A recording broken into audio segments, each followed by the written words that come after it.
నగర్లోని society grounds లో Shri Varasiddhi Vinayaka youth ఆధ్వర్యంలో గణపతి ఉత్సవాలు ఘనంగా జరుగుతున్నాయి.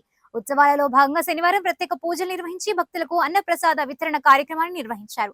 ఈ సందర్భంగా కలిసిన మీడియాతో యూత్ కమిటీ సభ్యులు రాంబాబు, టెంట్ హౌస్ బాబు మాట్లాడుతూ గత 5 సంవత్సరాలుగా కమిటీ ఆధ్వర్యంలో గణపతి ఉత్సవాలను ఘనంగా నిర్వహిస్తున్నామని, రేపు లడ్డు వేలంపాట తర్వాత నిమజ్జన కార్యక్రమం కూడా ఘనంగా నిర్వహించ తలపెట్టామని తెలిపారు.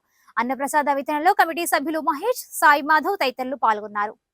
యూత్ పరిచిత్త వినాయక యూత్ గురించి 5 సంవత్సరాల నుంచి అన్నదాన కార్యక్రమం, గొప్ప అన్నదాన కార్యక్రమం జరుగుతున్నది.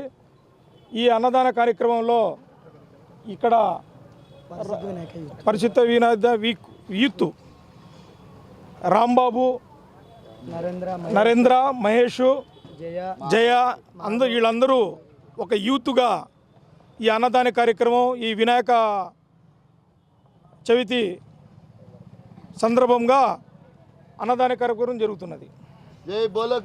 నమస్కారం. మన డిఎస్ నగర్ సొసైటీ గ్రౌండ్స్ నందు 5 సంవత్సరాల నుంచి మనం యొక్క గణేష్ చవితి సందర్భంగా గణేష్ నిమజ్జన కార్యక్రమం, మహాన్నదాన కార్యక్రమం అనేది ఎటువంటి ఇబ్బంది లేకుండా గుప్తదాతలు, మామూలుగా దాతల సహకారంతో నిర్విఘ్నంగా బాగా జరుగుతూ ఉంది. నేడు 8వ రోజు సందర్భంగా స్వామివారి మహాన్నదాన కార్యక్రమం జరుగుతున్నది. దీనికి భక్తులకి పొద్దున గణపతి హోమం, ఇప్పుడు మధ్యాహ్నం మహాన్నదాన కార్యక్రమం అందరి సహకారంతో జరుగుతూ ఉన్నది. అదేవిధంగా రేపు 9వ రోజు స్వామివారి ఉదయం అభిషేకం, మధ్యాహ్నం 3 గంటలకు స్వామివారి 9 రోజులు స్వామివారి చేతిలో ఉండి పూజలు అందుకున్న మహాలడ్డు వేలంపాట జరుగును. అదేవిధంగా సాయంత్రం నిమజ్జన కార్యక్రమం డీజే తప్పెట్లతో చేబ్రోల్ కాలువకి తీసుకెళ్తున్నాం సార్.